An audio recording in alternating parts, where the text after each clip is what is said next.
rescue. The two images depicted here have been noted in many books and literature, and these are former petroglyphs, which again, still the native Indians talk of this strange tale. But it's not the only petroglyphs that are seen around the world, which you have to question, what do they truly represent? This is an artist's reproduction of a relief which was found on the island of Jutio, which is near Tongetting Lake. And now it was discovered in 1957. They found various reliefs showing humans in what looks to be strange clothes and some type of disc-shaped craft that they seem to be flying in. I want you to notice in this image the cloud height. You could see that these objects are represented in this drawing as in the sky. As to what they're actually wearing and what is around their heads. Now that's is interesting because we're not too sure if this is a representation of some type of mask that they were wearing, some type of suit or something, or does it represent something like a halo, which is interesting because we're going to talk a little bit more about halos as we go through the lecture. What is interesting is that these two people in these crafts seem to be holding, some people initially said that they look like to be holding a gun during a hunting party. However, they're probably more likely blowpipes, but with darts in. But as to what they really represent is a bit of a mystery.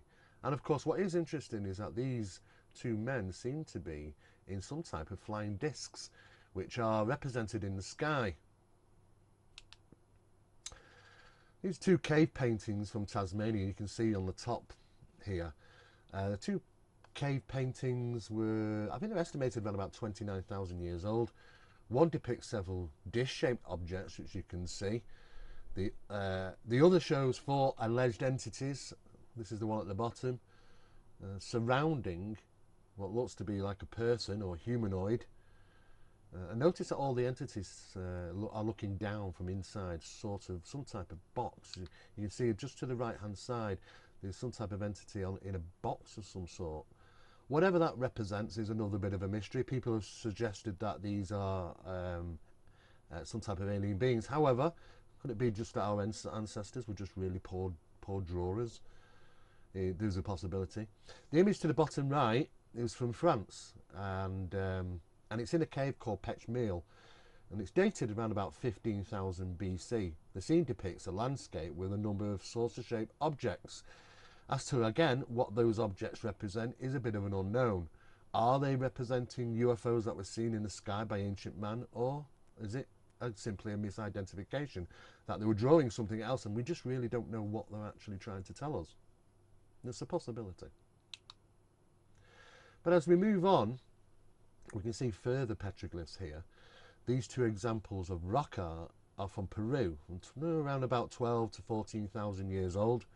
Now, this is where I'm going to start introducing the idea of this halo. You can see clearly on these stones that there seems to be some type of figures with some type of glowing halo around their heads. Now, are these some type of gods from the skies, as the natives and the Indians talk about, or are they representative just of man, or holy men? And this is a spiritual essence around them, an aura, in a sense of speaking, a godly person. If that's the case, this is probably one of the earliest representations of the halo around beings. Of course, it's questionable as to what they were really representing here, but it is interesting that we will see these type of halos appearing around the heads of humanoids from all over the world around about the same time. So it's certainly interesting how the same type of idea gets passed around. As you can see in this cave painting up at the top, it's dated at 10,000 BC. It's found in Italy.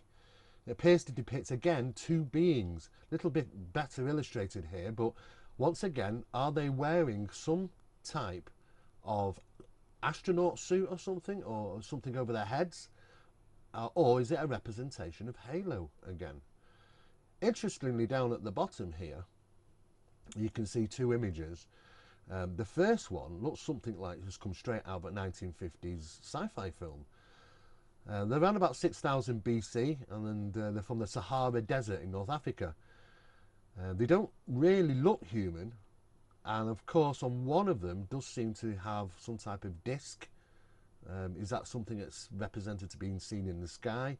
It's unknown. Very, very strange drawings. Again, the one in the black and white, the image you see there, again, this strange halo for the head. A bit of a mystery. To the right, we see an image taken from the description of Travis Walton's incident. Now, Travis Walton was an alleged abductee. It was taken by entities of some type of creatures for 5 days, and he claimed to not only see strange beings but also a humanoid, which seemed to have this glass dome around his head, some type of suit. Well, is this a representation of something which is very similar, which was seen by these natives? Or could it simply be that it's just this representation of holy men again? Again, we could be looking at the halo representing something spiritual here. But then again, we also do have representations in more modern times of humanoids with these type of suits on, which contains, maybe they hold air in their suits, unknown, but definitely very strange. This top image, this is from a 7,000-year-old petroglyph. It's discovered in Mexico in 1966. You can see the arms of these humanoids have their arms stretched out as if in worship or running or something like that from this particular object in the sky. Now, many people have suggested that it's simply the sun and it was sun worship. Or even the moon with the funny circular shapes on it, representing possibly some type of asteroid impacts.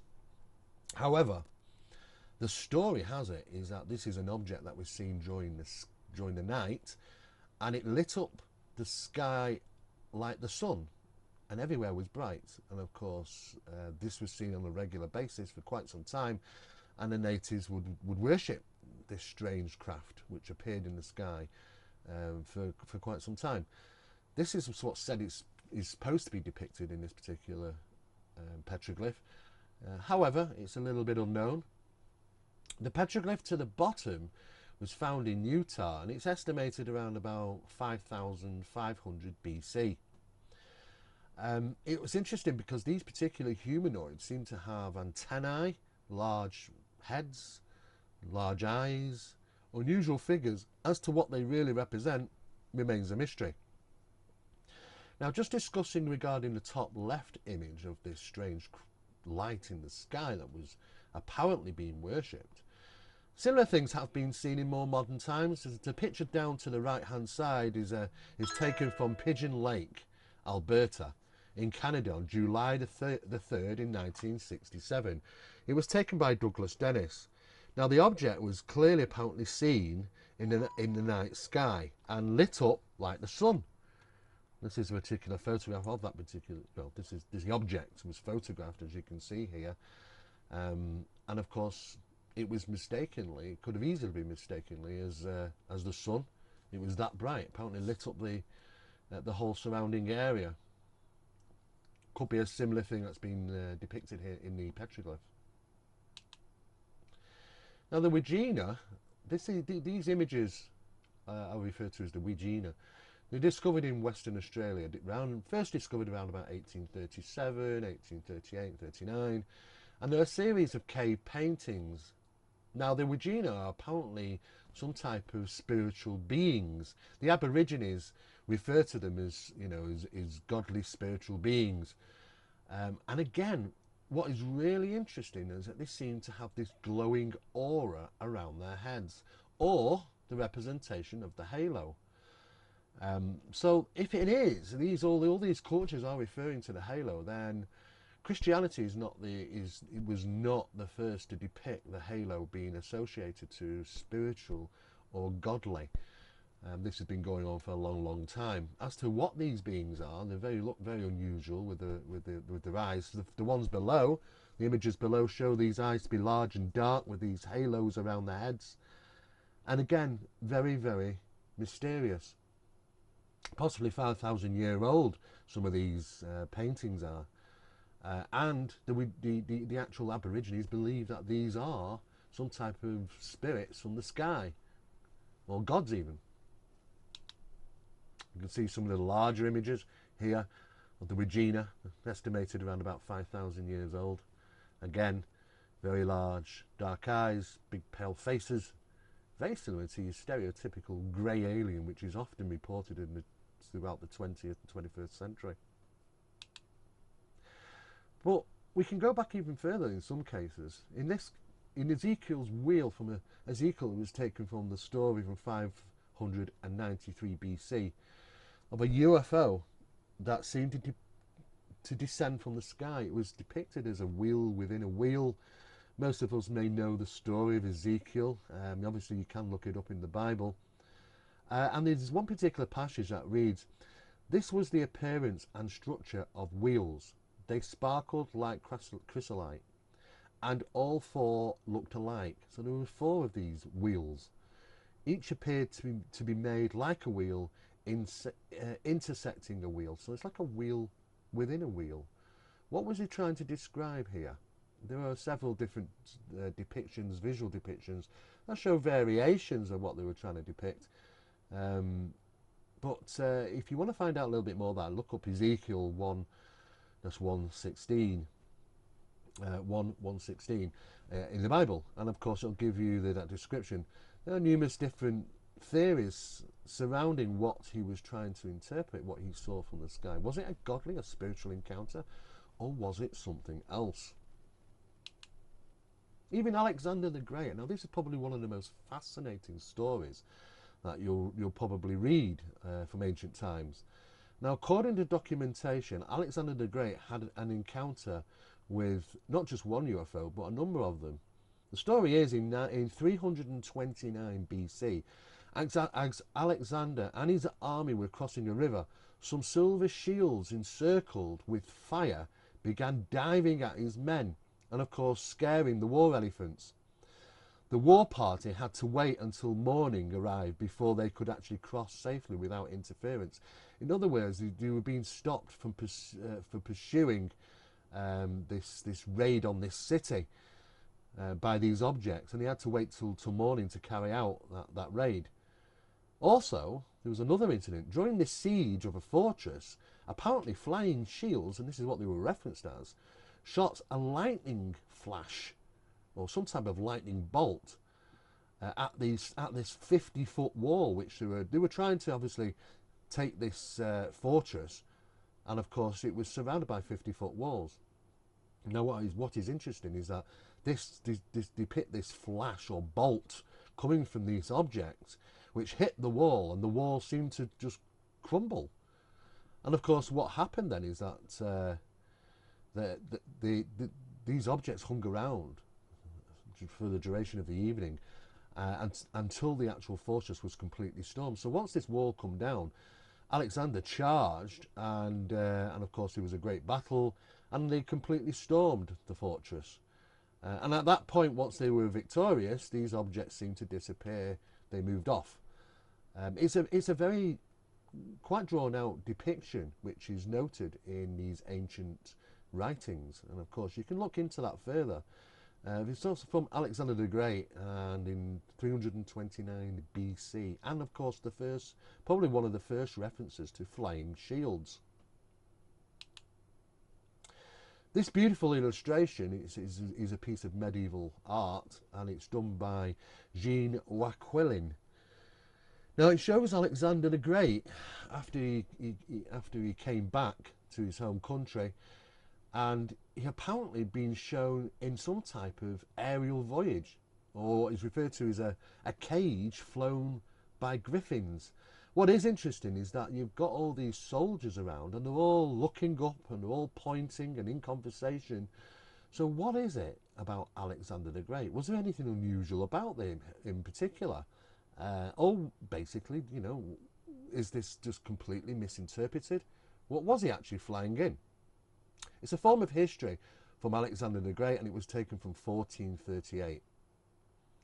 We obviously, this was taken and depicted in France. This is probably one of the most fascinating of all early paintings. On the left hand side here we can see the painting which is referred to as the Baptism of Christ. Now this hangs, I don't know if anybody has ever seen it, this hangs in Fitzwilliam Museum. It's a large painting. It's in Cambridge in the UK. Now this was painted in 1710 and depicts a classic, I can only assume, a hovering silvery saucer-shaped UFO which seems to be shining beams of light down on the scene of John the Baptist, which is baptizing Jesus. Now what is interesting about this particular object, and it clearly is a disc or some type of round object in the sky shining light down on as the painters made great effort to illuminate the surrounding around Jesus and John the Baptist with these four pencil beam lights seem to be coming down from this particular object. As we look at these other paintings, this one below, and it can, of course, there are some close-ups here. This is known as the Crucifixion. This is painted in 1310. It's from Yugoslavia. Now, on either side, this is I want you to listen closely about how much religious connotation and UFOs seem to be depicted in the same paintings and tapestries and so on and so forth for many years from around the world. This one, it hangs in a museum, I believe it is, in Yugoslavia.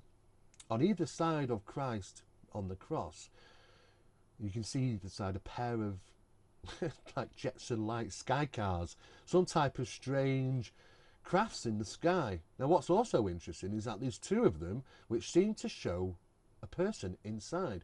It has even been argued that one of them seems to be controlling some type of flying mechanism of some sort. However, it would seem also that maybe one is chasing the other, as the person in one of these objects seems to be looking back at the other in pursuit. What are these strange vehicles that are in the sky?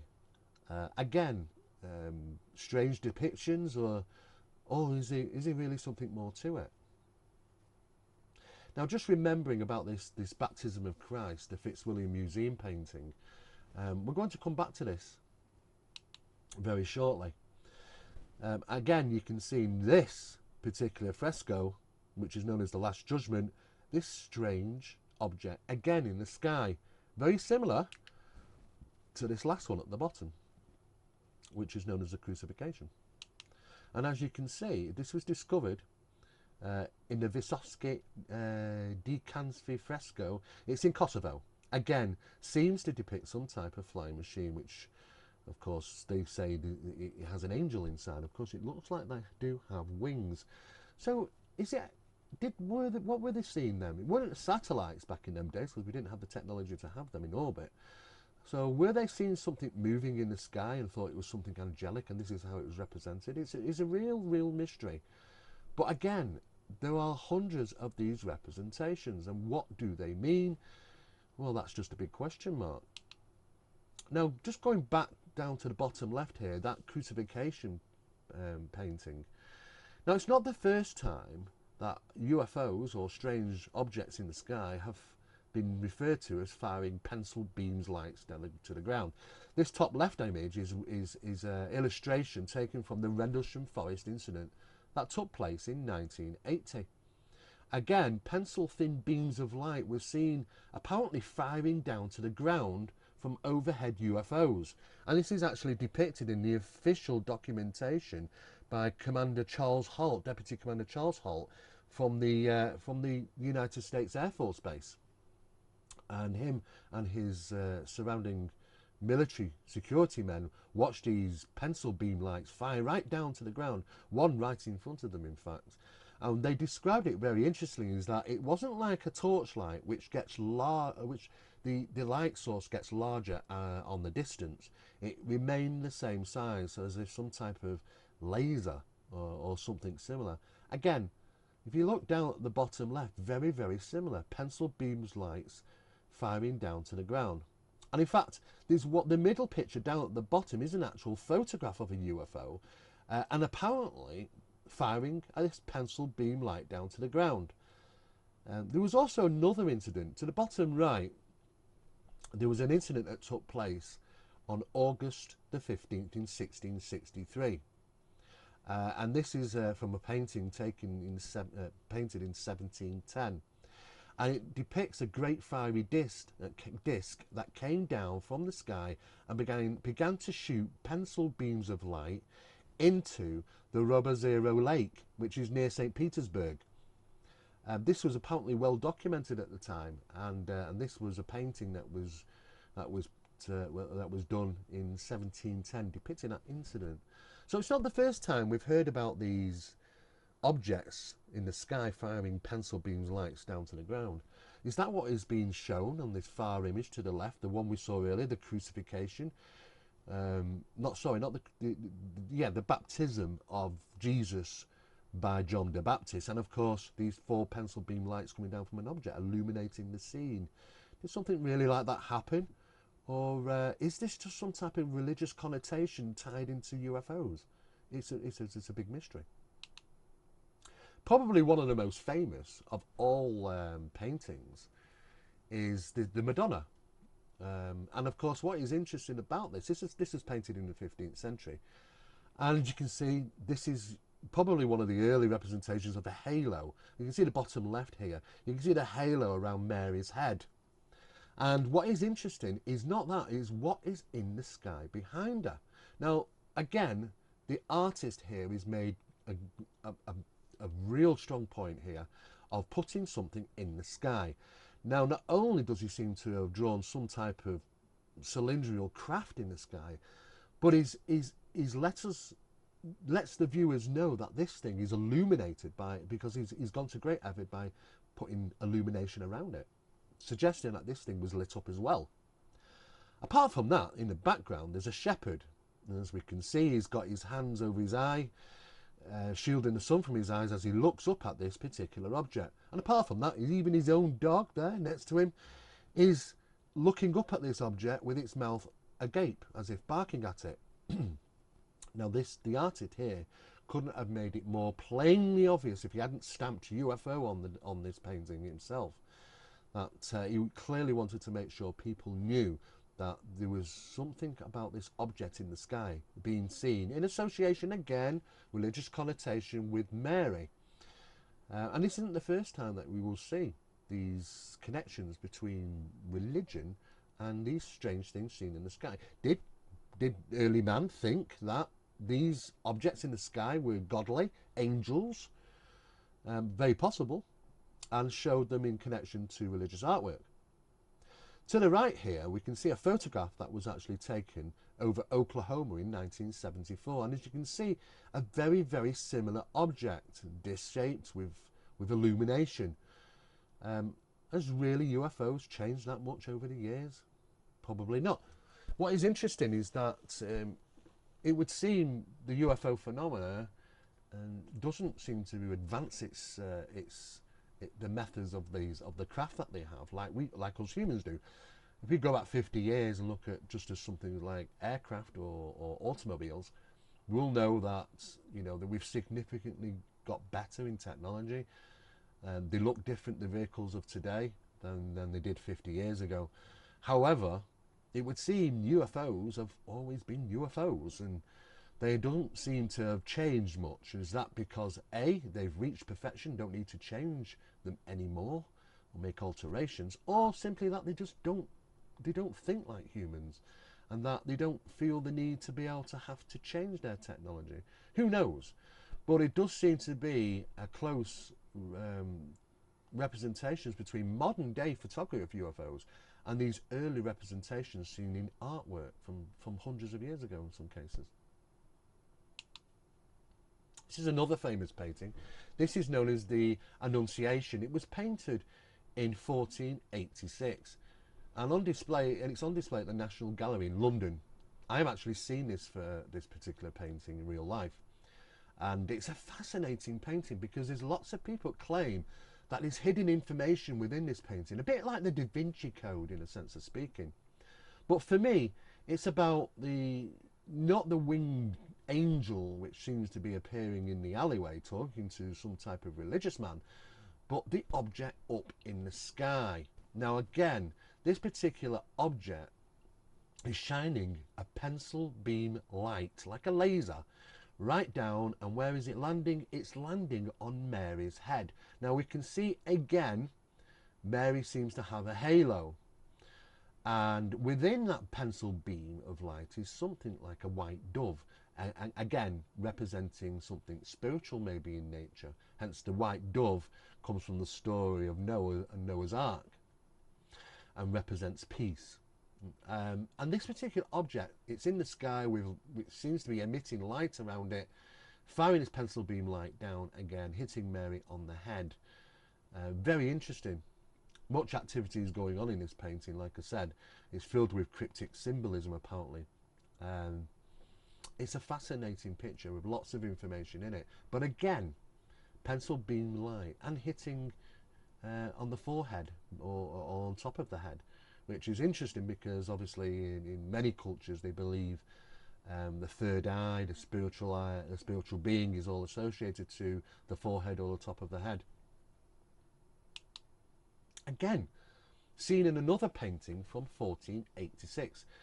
Now this particular painting by Carlos Cravilla was at first on a wooden board and then carried on canvas for scholars. It has two other definitions, the Annunciation of Ascoli and the Annunciation with Santa Emidilo. Again, in this painting, you can see there's pretty much the same thing in the sky. Some type of round object giving off light in the sky. Again, there seems to be another angel with a winged being of some sort. And to the right here, we can see Mary. And you can just make out the halo around the angel's head and the halo around Mary's head. And this pencil beam light coming down and hitting Mary on the head again. As to what that represents is just a mystery. But same symbolism seen throughout different paintings through different years. It's an intriguing painting. This is known as the Madonna con Bambino. And again by Carlo Crivelli, who was a well-known artist. It depicts Virgin Mary holding Jesus. And again represented with halos around little Jesus' head. And of course Mary. But it's what's interests me is what's in the background here. There seems to be, when we do a close-up to the right here, some type of things in the sky. Now, Crivelli was an excellent artist, and he had done numerous different paintings depicting birds in the sky, and they certainly look like birds. However, on this occasion, Crivelli is drawing something in the sky that looks more like aircraft than it does birds. And this was taken in consideration, painted in 1480. He couldn't have been painting aircraft in the sky. What were they? Were they flies? Were they any type of insects? Or did he just really have a bad day at painting birds? Which is unusual because the rest of the painting is done very well. And of course this has sparked lots and lots of debate about this particular piece of artwork. In this picture to the left at the top, this is the Virgin Mary depicted, and a tomb of his son, and a strange flying object that does seem to be in the background is shaped very similar to some type of UFO. What is interesting is that this is actually carved kind of onto a box, and it's held in the Vatican. And not many people have tried to find out a little bit more about this, but I failed to obtain any further information. It's some type of ornamental box which is several hundred years old, and of course as to what it's depicting in the background is a bit of a mystery. Is it just a domed building? Could be just a domed building. However, it could be something else. We just really don't know. But it's not the first time that these pencil beams of light have been reported through different cultures as well, coming from objects apparently seen in the sky. To the right bottom here, we see the Egyptians also depicted unusual spheres and objects shining beams of light down. This seems to be a common occurrence in many such artworks, glyphs and drawings from around the world. In this particular occasion, what we're seeing is maybe what the Egyptians refer to as the sun, and worshipping the sun, and the beams of light coming from the sun and laying them on hands upon them, beams of light maybe. As for the being in the middle, it's said to be one of the kings or queens, probably queen here, and godly, with apparently an elongated head, but the size of her was very large. Could that simply be to represent that she was somebody of significance, or was she actually larger? This is one of the strange questions that are often asked. But what is interesting is that elongated skulls have been found all around the world, and some of which are very, very profound. Which would represent not just something taken from boarding, but maybe something else. Some of the best ones are actually in Egypt, not in Egypt, sorry, in Peru, at numerous museums, which would suggest that the brain mass was even larger in some of these beings. But nevertheless, though, some type of object were often worshipped by the Egyptians, which seemed to represent some light beams coming down on them. This is probably one of a very profound painting, which has been discussed many, many a time. This is known as the Glorification of the Eucharist. Now, it was painted in 1600, and today it hangs in a church in Italy. Now, taking in consideration this is painted in the 1600, what is being depicted here? Again, we see a dove in the centre of this painting, which represents maybe something spiritual or peace. But what is it that Jesus is touching there? What is that object in the middle? It seems to be a large silvery metal type ball. The artist is make great point of painting this in a way that looks reflective, and it looks metal, with two prongs sticking out of the top of it and a kind of a bulbous round area, which looks identical to the Sputnik satellite, which we can see below. Now, the Sputnik satellite was the first satellite to orbit Earth, and does have this same nodule on it, which was depicted in this painting. Sheer coincidence or something else? What is it? Well, they were being depicted in this 1600 painting. Lots of people have tried to debate what this is, but again, we've no clues as to what that could be. Very strange. And it's not the first time such things like this have been found. There's been countless paintings which just defy rationality. We look at this particular one, the top. This is apparently, the painting is from Belgium, depicting Moses. And he's apparently receiving the tablets, the Ten Commandments. Now, the story goes that apparently Moses led thousands and thousands of slaves out of Egypt.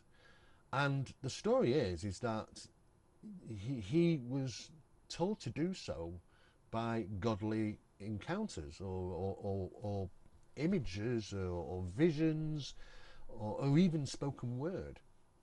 And apparently four some type of fiery objects were seen in the sky, and he followed these four objects with the slaves, and when night fell, these things would stop, and then in the morning they would carry on, and they led a perfect line out away from the slavers.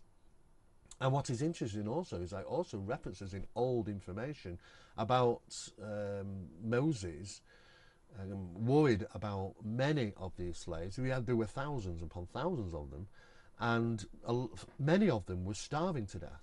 And this strange substance came down from these crafts, which was some type of subsistence, for which they ate, and apparently subsidised them very well. They only had to eat very little of it to fill themselves up. And this was referred to as manna, whatever that be. As you can see in this painting, you can see that the four fiery objects in the sky as Moses holds the tablets. What is also interesting here is that Moses seems to have two horns. Now, why should Moses have two horns? Now, it's not improbable. Several human skulls, you can see down from the bottom left here, several human skulls with horns were discovered in Pennsylvania in the 1880s. The men whom these skeletons belonged to were anatomically normal, There was nothing unusual about them apart from these horns that they had. And apparently, also, they were several feet tall. They referred to as giants, really. And there was only about 7 of them that were buried all together. It was estimated that they were buried around about 1200 AD. And of course, there's numerous representations over the internet with people who do have horns. There's a woman here down at the bottom with who actually has a real horn coming out of her forehead. It does actually happen. What is interesting is that the image to the far bottom here, this skull with the large horns, is that scientists apparently said that it was just a genetic error. And that's how they explain this. But why should Moses have horns? Now, according to the Catholic faith, the Catholicism, it's to represent spiritual being, a spiritual being. But they didn't use the halo, they used these horns of light. But if you actually look around at images of Moses, you'd be very surprised that they all seem to depict these strange looking horns. You can see in stained glass windows and statues and all sorts of representations of Moses. Did he really have horns, or is this a representation of us being a spiritual being, the horns of light coming from his head? It is interesting that not only do they use these horns of light, there's one small image here on the screen in the middle roughly to the right, which you can see that Moses actually has a halo and horns. So it's not one of the same. It's very questionable as to what that represents. But it's not the only character that seems to have horns. When we talked about Alexander the Great, not only did he share UFO experiences, just like Moses did, but he was also depicted to have horns. However, if you conduct your research, there is a good chance that the horns were simply some type of headgear that he wore whilst in battle. And it's been interpreted for him to have horns. Or, again, did he really have horns? Or was it a representation of a spiritual being of some sort? Somebody who had a godly or spiritual encounter. Again, it's very, very unusual. UFOs continued. You know, these 2 tapestries, which you can see at the top here, were from the 15th century, both located in Notre Dame. And as we can see in both of them, there is clearly a hat-shaped UFOs in the sky. And the artist has certainly made it clear that there actually are in the sky. You can see the blue sky here, you can see the buildings, they're above the building. A hat-shaped UFOs in the sky. Now, hat-shaped UFOs have been seen many times and were reported in the early 50s. If you look at this particular photo down the bottom left, UFOs seen and photographed over Pasiac in New Jersey in 1952. And again, a hat-shaped UFO. Were people actually painting what was seen in the sky? And again, on many occasions, it has religious connotations with angelic people and spiritual people like Mary, representing halos around the heads with UFOs in them. Seems to be a connection between what was generally thought as these objects in the sky and religious connotation, or religious items, religious doctrine, and studies and things like that. Again, a 17th century fresco depicting another crucifixion of Christ, and this is located in Georgia in the United States. Now, to the bottom, you can see I've zoomed in here, and you can see there's 2 objects left and right of Christ on the cross, and it seems to be 2 dish-shaped objects, and with some type of stylized flames coming out the bottom of them. But there is faces in both of these. What were these objects? What were these lights? Again, it's depicting the same thing as one of those earlier paintings. Objects seen in the sky at the time Christ was being crucified. The image to the top left here is from a French book dated 1338. Some suggest the sphere resembles a balloon. Now, according to historical documents, there were no balloons in France during the 14th century. Notice all the several daylight stars as well, which you can see in this particular image. It's daylight, seems to be some type of lights in the sky, or stars or something in the sky, and this round object. Very similar to the to the photograph you can see in the middle of this slide. If you actually look at them, they're very, very similar. This is a particular photograph that was taken. And of course, there has been numerous photographs, as we can see on this particular slide, of different spheres or balls flying in the sky. It seemed to be metallic with sometimes some type of structure on them or patterning on them. Is it a balloon? Well, if it was a balloon, then it would have to have been before we historically know balloons were invented and flown. Of course, this was the 14th century in France, 1338 in fact. And of course, there doesn't seem to be any carriage on this balloon or basket or anything like that. So it is a bit of a mystery what was being represented here. To the picture to the right there, this particular image is known as the Miracle of the Snow, a painting from 1400, and it's from Florence in Italy. Now it's depicting Jesus and Mary on these lenticular-shaped clouds, accompanied by an armada flying discs stretching beyond the horizon. Now, there could be a rational explanation for this particular painting, because in the background there of this particular painting we can see some type of distant mountains, and we do know that a lot of most lenticular cloud formations, these are cloud formations that seem to be disc shaped, are formed over high mountain ranges. And this could simply have been a misinterpretation, that they thought they saw so many of these lenticular clouds one day that they thought it was something spiritual. And of course, this painting is representative of that idea. However, again, it's still a bit of a mystery as to what was really being depicted here, what was seen, and how the artist actually wanted to put this together to try and reference this idea. Were they objects? It looks more like lenticular clouds to me, and they might have a rational explanation for that.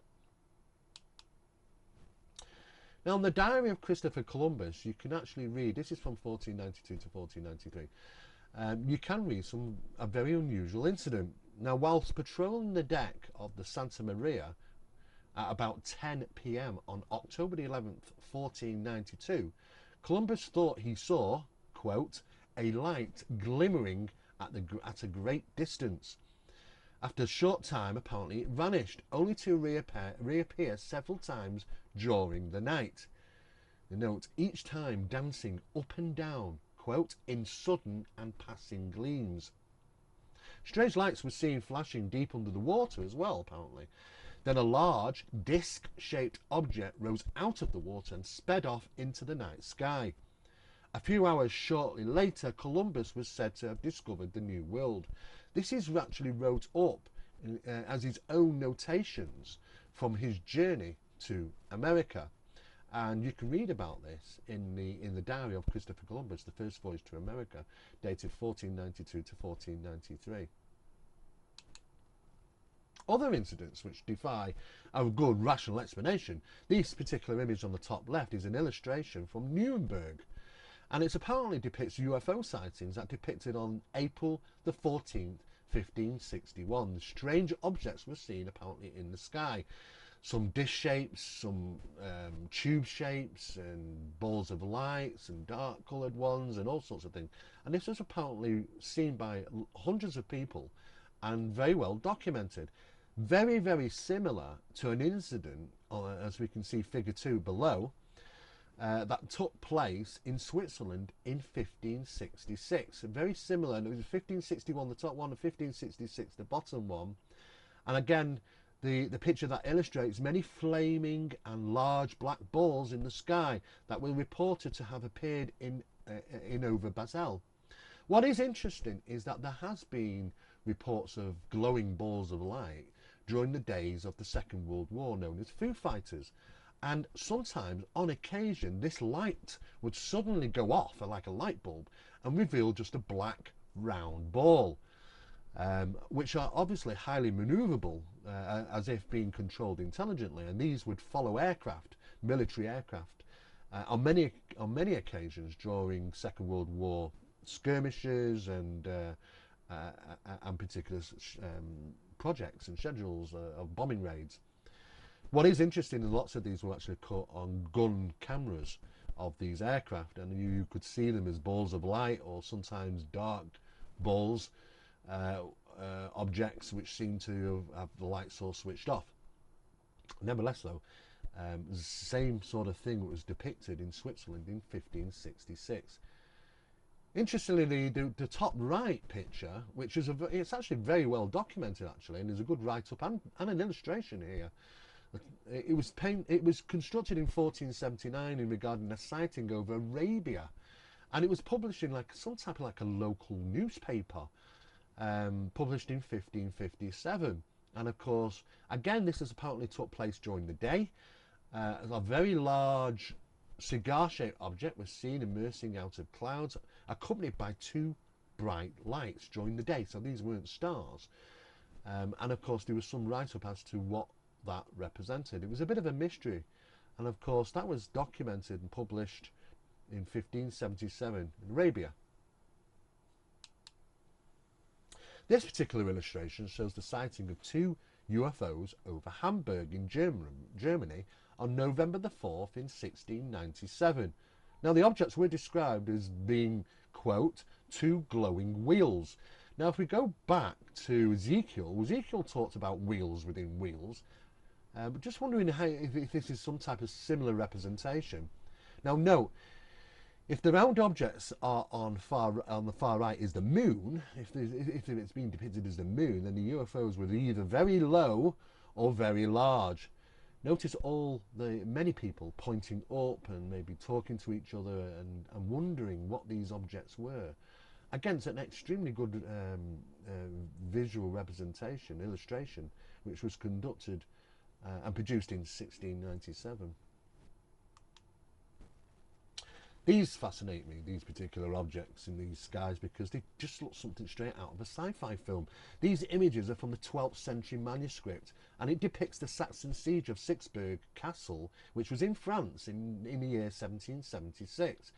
Now, the Crusaders had a medieval French completely surrounded when, quote, flaming shields, now we've heard of this before in the Alexander the Great tales, flaming shields suddenly appeared in the sky.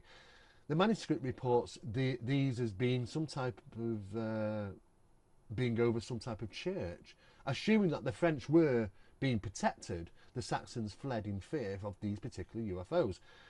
And again, I've noted here that a similar incident was given in Alexander the Great. In the siege of a city, flaming shields appeared in the sky again. It's not the first time these have been reported. It's probably not going to be the last time. Objects were even seen.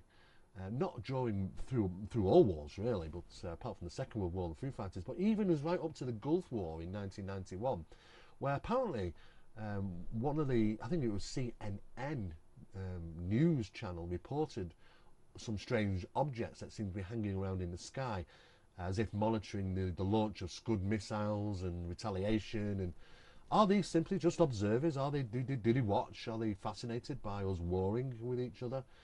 Who knows? And in some cases, through historical documents, it seems on occasion they've even lent hand or steered history, in a sense of speaking. And whatever these objects are, then you can clearly see that they're being depicted in the paintings. They're pointing up at these objects, wondering what these things are. This is another one to the right here in red. The painting is from 1910, an incident depicting a UFO seen in the sky. And again, just like the painting to the left, the gentleman on the horse, a king of some sort, is pointing up at these objects. Again, with this religious connection and UFOs, this is known as the Academy of Florence painting in 1460. On the close-up, you can see that there is some type of saucer-shaped object. Now, the painter has gone to great effort to make that object look like it's been moving or spinning, and again, in the distance, you can see Christ on the crucifix on the top of a hill. Top right picture is an old drawing from 1761, where it's showing a disc-shaped UFO seen in the sky. Coming away from paintings is also tapestries. This is known as the Summer Triumph. It's a tapestry that was created in 1538. Several disc-shaped objects are clearly depicted in the sky near the top of the tapestry. Again, just like those earlier paintings from Notre Dame, that there seems to be hat-shaped UFOs, and there's apparently 3 of them in this particular tapestry. Again, it was purposely put in the tapestry to be seen in the sky. It's blue sky there, as we can see. And these 3 dish-shaped or hat-shaped black objects. It's certainly a mystery. Above here is Japan, 1803, a very strange object, which was being talked of. Very unusual looking thing. And to the top right is a 10th century Tibetan manuscript, and again seems to be some type of hats or some type of objects that look dish shaped on here.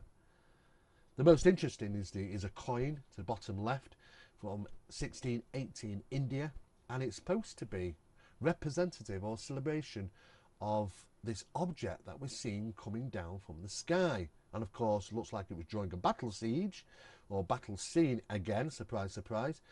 A year later, 1681, to the right is a medal commemorating again a UFO sighting in Renaissance France. It would seem that they tend to be, there's very similar objects. Look at the one to the left is from India and the one to the right is from France, and it looks like to be the same object. Seen in the sky, you can clearly see that there's billowing clouds around on the one on the right here, on this particular medal. What are they commemorating? The story is they're commemorating a UFO sighting, and if that is the case, that's just really profound. But I want you to take close note to the shape of this particular object. The picture to the right, which was discovered quite recently, really, in a 14th century painting, discovered in a church in Israel. Again, we've got this object in the sky over this so-called building or church, and it's got all this fire coming from it on bellowing cloud. What is this particular object? And if you look back at this coin commemorating a UFO experience or UFO incident, it looks a very, very similar object. The story surrounding the image to the left, which is done from the 13th century from Turkey, is that there was a grand gathering, like a special event, and this particular object suddenly came down from the sky and actually landed on the grass and was sat there for quite some time, and nothing really happened. Everyone was surrounding this object in awe, wondering what this thing was, and then it apparently silently lifted off from the ground again and then moved off out of sight. Apparently it was well documented, and it was also painted and depicted here from the 13th century from Turkey. Indian scriptures also talk of flying ships. These are referred to as vimanas. Now what's really interesting about these, they're more like technical drawings than anything else. Some of the drawings are very, very detailed, showing propellers and size and things. But to be honest, clearly some of these things should, if made from metal, and some of these do look like that, some type of metal machines, would clearly never have got off the ground just with a number of small propellers. But where did the idea come from? These are from the hundreds and hundreds of years old. Again, Indian scriptures talk of flying shapes called vimanas. These are the names given to these strange crafts. Some of the drawings are very detailed, as if, like technical drawing, as if they were actually seeing an object and planning it out and working strategically on technically drawing them. According to some high priests in India, some vimanas are kept secret under certain temples throughout the region of the Indian mountains. However, that could just be speculation. But where did the idea come from? I mean, some of these objects look like they have engines and propellers and apparently use some special type of ethereal type of energy to be able to fly. Clearly some of these look like they would never got off the ground, but very, very strange. In this particular image, this is the only one of its kind in Egypt. As we can see above, this is over a doorway, and the hieroglyphics are very unusual, and they've been talked about on many, many TV shows, and as to what they really represent is unknown. These are symbols that are not known in the hieroglyphics as to what is being depicted here. Some people will suggest that they are depicting a helicopter, a tank, an aircraft, and so on and so forth. However, to have all three together is really intriguing. You know, to have all three pieces of these items that look something similar to something that would be represented, maybe something from the 21st century or the 20th century. We just don't know. What are the messages in stone represent? Just like the one on the bottom here, this is a hieroglyphic from Egypt, and looks to show some type of disc, whatever that be. Again, unknown. You know, is it that we're just looking at these and kind of working out, oh yeah, well that looks like a helicopter, so therefore it is, which is very probable. But as for what they actually really are representing is a mystery. But what is intriguing is that they are three altogether, only in one place, only discovered of this one type in Egypt, which is over a doorway, and nowhere else. So it's certainly food for thought. The image above here is a small carving, which is believed to represent some type of flying vehicle. It's known as the headless astronaut, because he's missing his head. And of course, the depiction of it, the drawing here of what it would have probably looked like, is something so.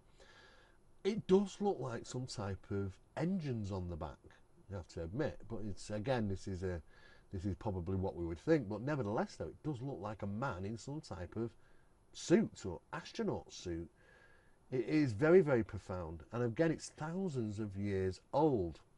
And we see these sort of things, you know, these pop little figurines and saucers and things like that. But again, is it us? Is it us looking at these things and saying, well, that looks like a UFO, so there it is? Very possible. But it is interesting. The top right image, apparently on many TV shows, says depicts maybe some type of god in an astronaut suit. It could be some type of unusual headwear, for sure.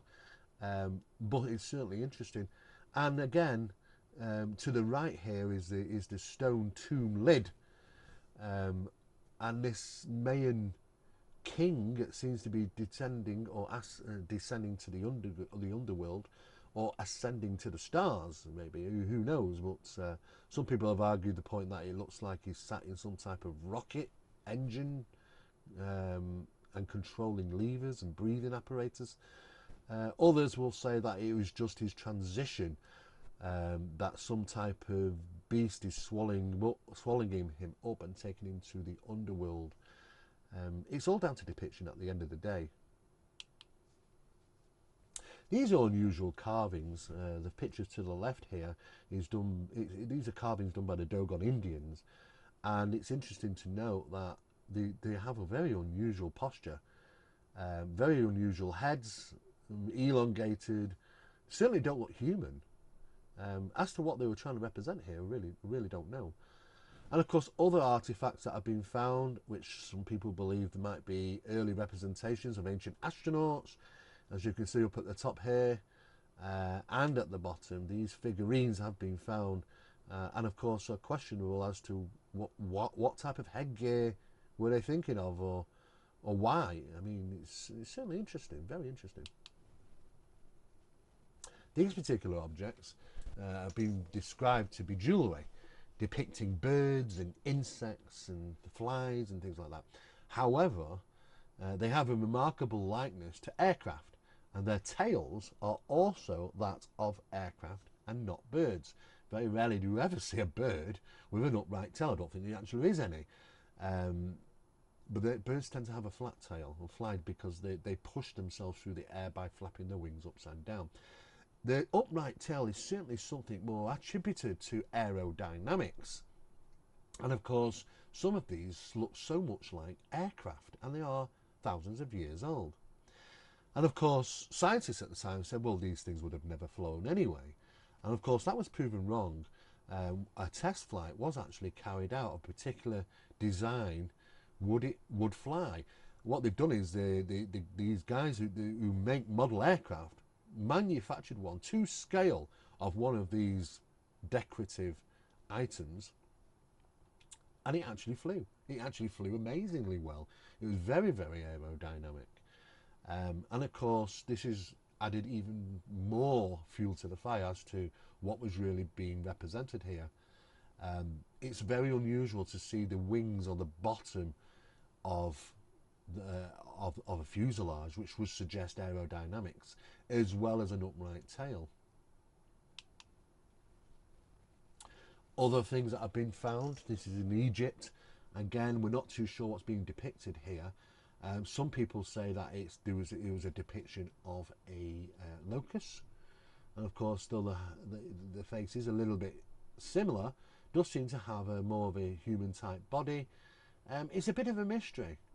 People have suggested that, you know, some type of alien, because there has been people that have reported these large insect-typed aliens in the past. However, could simply be a locust, and it's been misinterpreted. Other images such as UFOs and stuff, again, down to interpretation.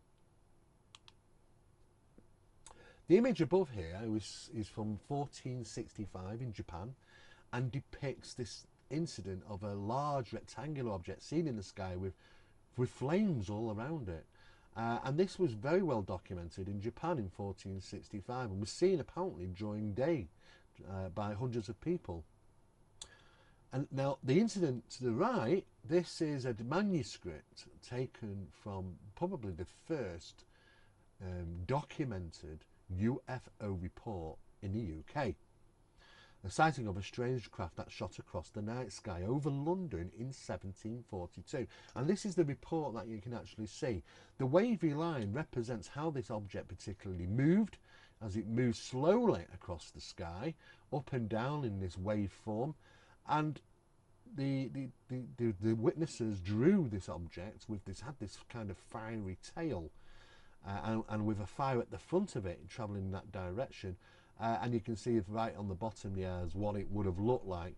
This is the first documented UFO report in the UK I've found, and it was taken from London in 1742. But as we move on, you know, these objects became a little differently known, should we say, known as mystery airships, flying phantom airships, things like that. This one was seen over Sacramento in 1896. Now, what is also interesting, you know, these type of objects are also seen in the UK of the same year, in Cardiff, in fact. So you can see from a bottom right here is a newspaper article. What were these objects? Now, for me, I believe that there's a possibility that the Wright brothers may have not been the first people to actually fly. There may have been numerous people which have done it through different ways, be it airships, balloons, some type of gliders or whatever. And some of these have been seen but just weren't historically documented, because this is 1896 in two separate countries around about the same time, seen and depicted by witnesses and reports in newspapers about them. Could it simply be that history is not completely right? You know, that maybe somebody else had conducted flight long before the Wright brothers did, but just did not get that recognition for it. It's very possible. And again, we can see them here. More strange sightings of mystery airships during 1896. Some of these things looks, you know, this one down at the bottom looks like the Nautilus out of one of the old Disney movies. And of course, it doesn't look like it would even get off the ground. You know, similar to those Vimanas, you know, little propellers and things. You know, how on earth would these fly? And apparently, many of the witnesses saw humans on board these things, milling about them as if they passed over. You know, were they really something which was seen in the sky, or was it just fantasy? Was it made up? Apparently, there were numerous witnesses that reported these things, and also firing strange lights down to the ground on many occasions. And of course, we go through right all the way through to the very, very first photograph of a UFO. On the left here, there's Mount Washington in the winter of 1870. This particular cigar-shaped object was photographed in front of cloud formation. And the one to the right was taken on the 12th of August 1883 by astronomer Jose Bonilla, who was in Mexico, and he photographed these formations of 15 to 20 dish-shaped objects crossing the face of the sun, and took numerous photographs. And of course, this being the first photograph led the way to many other photographs. And of course, the rest is pretty much history.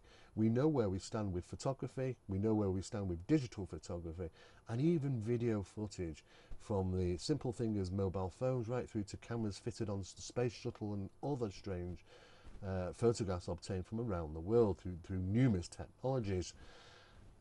But what about the representation of UFOs? Well, I consider this, that when people often ask, you know, UFOs, they suddenly arrived in the 1940s after us maybe test firing atom bombs and nuclear bombs and things like that, and of course that caused the attention, and of course UFOs have been sighted since the 1940s, especially from 1947 at least, since the Roswell incident, hence the flying saucer era.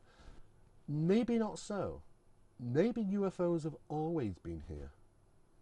Maybe they've just been part of this planet. Maybe they're the ones that you know, that live on this planet somewhere under the seas. Who knows? One thing's for sure, it would seem that we are the new kids on the block, and UFOs, well, they've been here forever, and they're probably here for a long time. Thank you very much.